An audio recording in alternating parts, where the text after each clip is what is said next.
Trump విధించిన టారిఫ్ల యుద్ధం కెనడాని వణికిస్తుంది. ఏ దేశంలో ఎవరైతే తమ దేశంలో ఉత్పత్తులు చేస్తే వాళ్ళకి టారిఫ్లు తగ్గుతాయి, వేరే దేశాల్లో ఉత్పత్తులు చేస్తే వాళ్ళకి టారిఫ్లు ఎక్కువగా ఉంటాయని ట్రంప్ ఆల్రెడీ హెచ్చరించడం, కెనడా మీద మరింత కసిగా ఉండటం. 51వ రాష్ట్రం మొత్తం కెనడాలో 90% తీసుకెళ్ళి అమెరికాలోనే అమ్ముకుంటారు. కాబట్టి ఇంకా మీకు సపరేటే ఉందా, మీరు ఇంకా ప్రపంచంలో ఎక్కడ అమ్ముకోరు అని చెప్పి వాళ్ళని నిందించడం చూసాం.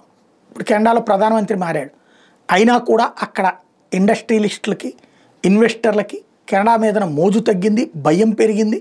ఇదివరకు కెనడాలో పౌరసత్వం ఉంటే ఆ తర్వాత అమెరికన్ పౌరసత్వం ఆటోమేటిక్ లెక్క, అమెరికాలో బ్రతికేయచ్చు, తిరిగేయచ్చు.